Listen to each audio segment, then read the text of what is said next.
This video is on Lesson 6 and 7, Geographer's Tools. Before we look at Geographer's Tools, let's take a quick glance back at how the Earth moves. So we've got revolution and rotation. Rotation is what the Earth does every 24 hours. So Earth kind of sits tilted on this axis.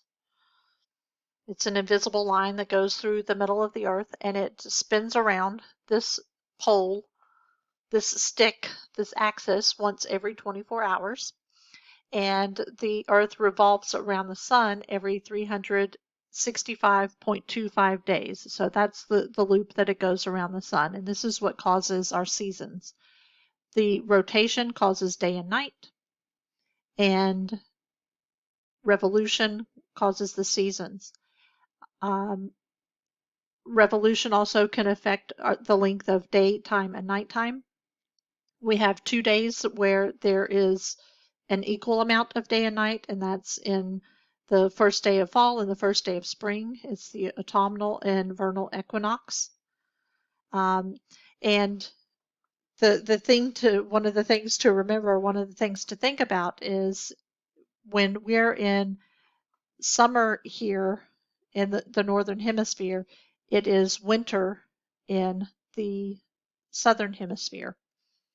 The other thing that it can affect is if you live up here towards the top part of the globe here, if you live in the northern hemisphere, the further north you get, the longer your days are during summertime. So if you live up in places in Alaska, you might have close to 24 hours of daylight. Some of the points of interest that we have this is how we're going to measure things. We're looking at latitude and longitude. So latitude measures distances north and south of the equator. The lines run from east to west. So here are the lines. Here's the equator. Its latitude measures from the equator to the North Pole or from the equator to the South Pole. These lines are parallel. Longitude lines measure east and west of the prime meridian, but they run from north to south. So here is the prime meridian. We're going to measure from east and west of this line. There are a couple of other lines that we point to. The first two are the Tropic of Cancer in the north and the Tropic of Capricorn in the south. And these two lines, if you need to remember which is which, they're in alphabetical order. CAN comes before CAP. These are located at 23.5 degrees. And if you want to know why it's 23.5 degrees, that is the tilt of the Earth towards the sun. So these areas have equal amount of sun no matter what season we're in. So they're getting the same. They don't have that change of seasons based on whether it's depending on where the Earth is at. Their seasons are pretty much the same year around. We talked about the equator and the prime meridian. The last two lines are up here. We've got the Arctic Circle and the Antarctic Circle. When we put all of these lines onto the Earth, we've got this grid system, just like in math, only instead of calling these axes, we talk about the equator and the prime meridian. And these aren't quadrants, these are hemispheres. So the equator cuts the Earth into northern and southern hemisphere, the prime meridian into eastern and western hemispheres. So if I want to talk about where North America is in the north and western hemisphere. The North Pole is 90 degrees north, South Pole is 90 degrees south. We talked about the hemispheres already back at that other picture. The other thing that latitude and longitude, well, not latitude, the other thing that longitude lines do is it divides us up into time zones. Each time zone is 15 degrees of longitude If you move east, so if I'm moving from here's the prime meridian, if I'm going this way, you're going to add 1 hour. If I'm going from the prime meridian and going west, I'm going to subtract 1 hour. The world is split up into 24 time zones, 24 hours in a day. The United States has 4 different time zones, more than that if you include Alaska and Hawaii. And then if you look on the other side of the prime meridian, you have the 180-degree line or the international date line. And the 180-degree line is this one right here. It's a straight line. Um, However, you see the international date line kind of curves around these different areas.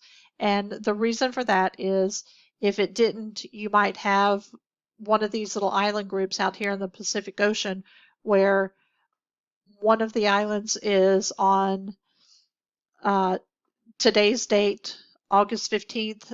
The other islands might be on tomorrow, which is August 16th.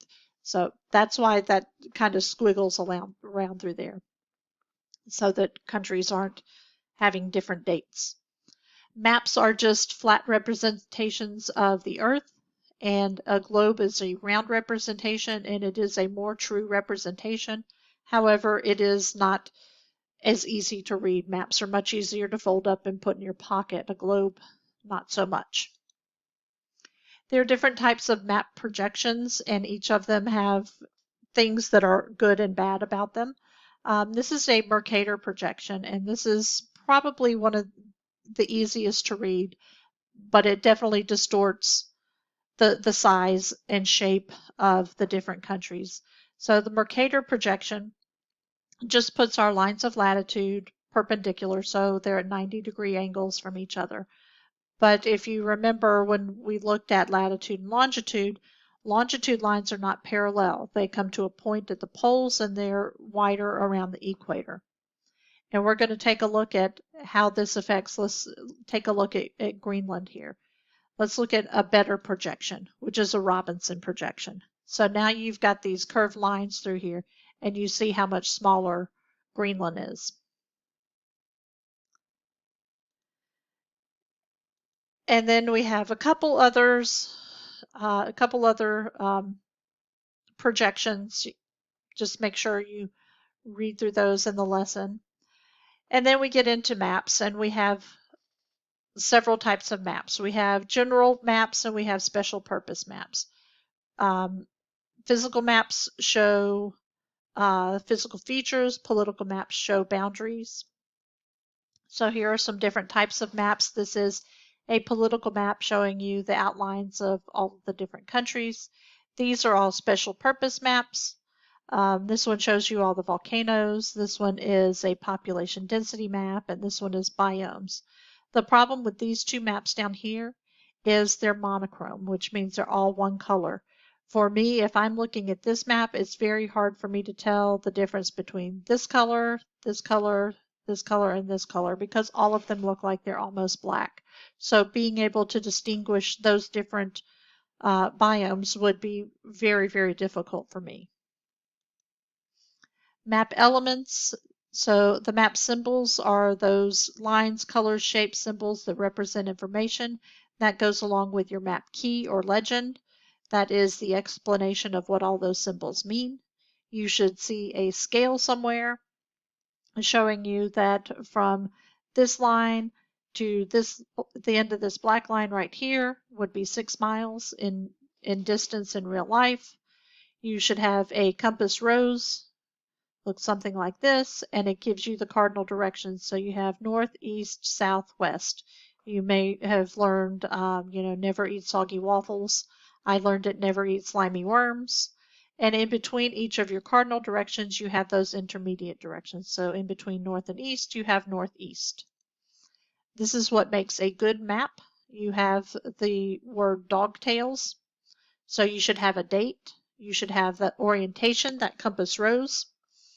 You should have some type of grid system, latitude, longitude. A lot of road maps use ABCs and 1, 2, 3s and not latitude, longitude. You should have a title.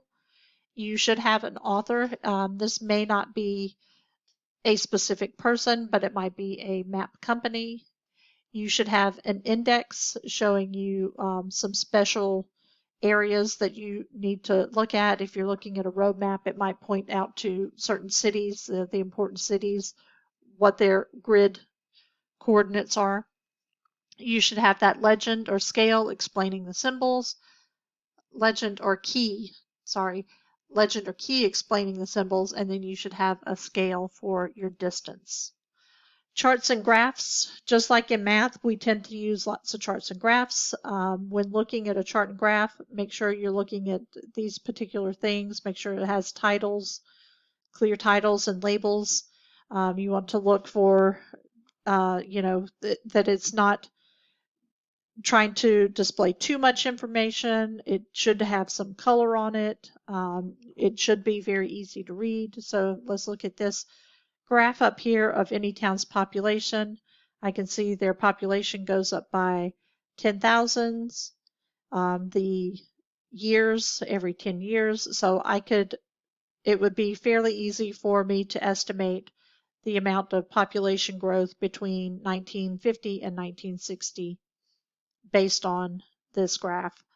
Um, then this one is a chart down here. This is a chart of a volcano, actually a volcanic explosion because you have the ash cloud and the lava flow here. Some of the other technology that is mentioned, things like sonar, radar, GIS, GPS.